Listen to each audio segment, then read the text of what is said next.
যে কোনো বিষয়ে মহান রবের কাছে দোয়া করা ইবাদত। কোরআন সুন্নাহ মোতাবেক আল্লাহর কাছে ধারণা বা দোয়া করা জরুরি। এই দোয়া বা ধারণা দেওয়ার রয়েছে কিছু নিয়ম ও শর্ত। সঠিক পন্থায় দোয়া করলে আল্লাহ তাআলা তা কবুল করেন। কি সেই পদ্ধতি? আল্লাহ তাআলা মানুষকে কোনো মাধ্যম ছাড়াই রহমত, বরকত ও মাগফিরাত দেওয়ার কথা ঘোষণা করেছেন। তিনি সেই প্রভু যিনি তার ঘোষণা অনুযায়ী তাকে ডাকলেই বান্দাকে সব কল্যাণ দান করবেন। দোয়া কবুলের অন্যতম শর্তই হচ্ছে তাকে প্রাণ ভরে ডাকা, তার কাছে সব কল্যাণ প্রার্থনা করা, তিনি সব কিছু বান্দাকে দিতে পারেন এই ব্যাপারে দৃঢ় বিশ্বাস পোষণ করা। তারপরও আল্লাহ তাআলাকে ডাকতে, তার কাছে কোনো কিছু চাইতে কিংবা তার কাছে কোনো কল্যাণ বা নিয়ামত পেতে হলে কিছু নিয়ম অনুসরণ করতে হবে, যা আহ্বানকারী বা প্রার্থনাকারীর জন্য আবশ্যক। আল্লাহর কাছে দোয়া করার ক্ষেত্রে দুইটি বিষয়ের প্রতি গুরুত্ব দেওয়ার কথা এসেছে হাদিসে। হযরত আবু সাঈদ খুদরি রাদিয়াল্লাহু তাআলা আনহু বর্ণনা করেন, রাসূল সাল্লাল্লাহু আলাইহি ওয়াসাল্লাম ইরশাদ করেছেন, মুসলমান যখন কোনো মুসলমানের জন্য দোয়া করে যার মধ্যে কোনরূপ গুনাহ বা আত্মীয়তার সম্পর্ক ছিন্ন করার কথা থাকে না, আল্লাহ তাআলা এই দোয়ার বিনিময়ে তাকে তিনটির যে কোনো একটি দান করে থাকেন। তার দোয়া দ্রুত কবুল করে থাকেন। 2, তার প্রতিদান আখিরাতে দেওয়ার জন্য রেখে দেন, কিংবা তার থেকে অনুরূপ আরেকটি কষ্ট দূর করে দেন। সুবহানাল্লাহ। এই কথা শুনে সাহাবাগণ বললেন, তাহলে আমরা বেশি বেশি দোয়া করব। রাসূল করিম সাল্লাল্লাহু আলাইহি ওয়াসাল্লাম বললেন, আল্লাহ আরও বেশি দোয়া কবুলকারী। দোয়া কবুলে আরও 3টি শর্ত এসেছে হাদিসের অন্য এক বর্ণনায়, যা শুধু দোয়া কবুল নয় বরং সব ইবাদত কবুলের পূর্ব শর্তও করা হয়েছে।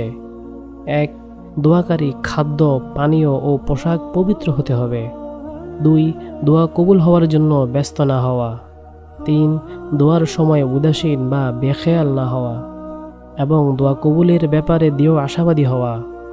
মনে রাখতে হবে, আল্লাহর কাছে দোয়া করতে বা ধারণা দিতে কোনো মাধ্যমের প্রয়োজন হয় না, বরং নিজের অন্যায় বা গুনাহের কথা নিজেই আল্লাহর কাছে পেশ করে ক্ষমা চাওয়া।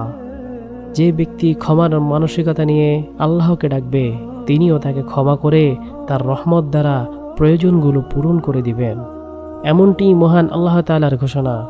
সুতরাং হাদিসের শর্ত অনুযায়ী আত্মীয়তার সম্পর্ক ঠিক রেখে ধীরস্থিরভাবে হালাল খাদ্য গ্রহণের মাধ্যমে আল্লাহর কাছে দোয়া করাই জরুরি।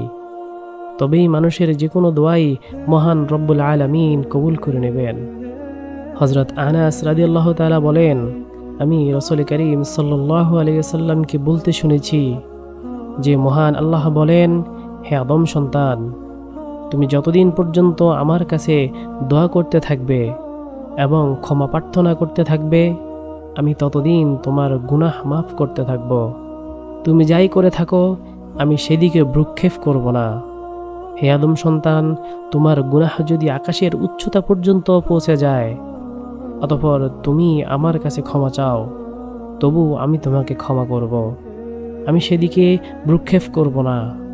হে আদম সন্তান, তুমি যদি পৃথিবী পরিমাণ গুনাহ নিয়ে আমার কাছে আসো এবং আমার সঙ্গে কোনো কিছুকে শরিক না করে থাকো, তাহলে আমিও সমপরিমাণ ক্ষমা নিয়ে তোমার কাছে আসব। আলোচ্য হাদিসে বান্দাদের হতাশ না হয়ে আল্লাহর প্রতি আশাবাদী হতে বলা হয়েছে। ঘোষণা দিয়েছেন, বান্দার গুনাহের পরিমাণ যত বেশিই হোক না কেন, আল্লাহ বান্দাকে মাফ করে দিবেন। দোয়া করার শিষ্টাচার। আল্লাহর দরবারে দোয়া কবুল হওয়ার জন্য কিছু শিষ্টাচার ও শর্ত রয়েছে। এসব শিষ্টাচার দোয়া কবুল হওয়ার জন্য সহায়ক। 1, নিবিষ্ট মনে দোয়া করা। নবী করিম সাল্লাল্লাহু আলাইহি সাল্লাম বলেন, কবুলের দৃঢ় প্রত্যয় রেখে তোমরা আল্লাহর কাছে দোয়া করবে। জেনে রেখো, উদাসীন ও অমনোযোগী মনের দোয়া আল্লাহ তাআলা কবুল করেন না। 2, কবুলের ব্যাপারে তাড়াহুড়া না করা। মহানবী সাল্লাল্লাহু আলাইহি সাল্লাম বলেন, তোমাদের প্রত্যেকের দোয়া কবুল করা হয় যতক্ষণ সে তাড়াহুড়া না করে। যেমন সে বলল, আমি দোয়া করলাম কিন্তু তা কবুল হলো না। 3, আশা নিয়ে দোয়া করা। রাসূল সাল্লাল্লাহু আলাইহি সাল্লাম বলেন, তোমাদের কেউ যখন দোয়া করে তখন সে এভাবে বলা উচিত নয় যে, হে আল্লাহ, আপনি আমাকে ক্ষমা করেন যদি আপনার ইচ্ছা হয়। বরং বড় আকাঙ্ক্ষা পোষণ করবে, কেননা তিনি এমন এক সত্তা যে কোনো কিছুই দান করা তার পক্ষে কঠিন নয়। 4. অশ্রুসিক্ত হয়ে দোয়া করা। আল্লাহ তাআলা অশ্রুসিক্ত হয়ে দোয়া করার নির্দেশ দিয়েছেন। তোমরা তোমাদের প্রভুর প্রার্থনা করো গোপনে অশ্রুসিক্ত হয়ে। 5. আল্লাহর গুণবাচক নাম নিয়ে দোয়া করা। পবিত্র কোরআনে ইরশাদ হয়েছে, আল্লাহর রয়েছে সুন্দর সুন্দর নামসমূহ। মহান আল্লাহ রাব্বুল আলামিনকে কোন 5টি নামে ডাকলে বেশি খুশি হন, আল্লাহকে কি নামে ডাকলে খুশি হবেন ও আমাদের দোয়া কবুল করে নেবেন, রাসূল সাল্লাল্লাহু আলাইহি ওয়াসাল্লাম তা আমাদের শিখিয়ে দিয়েছেন। মহান আল্লাহ তাআলাকে তার নামে ডাকো, মহান আল্লাহ তাআলা তোমাদের দোয়া কবুল করে নেবেন ইনশাআল্লাহ। যেই 5টি নাম ধরে ডাকলে আল্লাহ তাআলা সবথেকে বেশি খুশি হন এবং আমাদের দোয়া কবুল করে নেন, সেই 5টি নাম আমাদের রাসূল করিম সাল্লাল্লাহু আলাইহি সাল্লামের হাদিস দ্বারা প্রমাণিত। আমরা যখনই মহান রব্বুল আলামিনের নিকট হাত তুলে দোয়া করব, তখন মনের মাধুরী মিশিয়ে দোয়ার পাশাপাশি এই 5টি নামের আমল করব। তাহলে মহান রব্বুল আলামিন আমাদের দোয়া কবুল করবেন।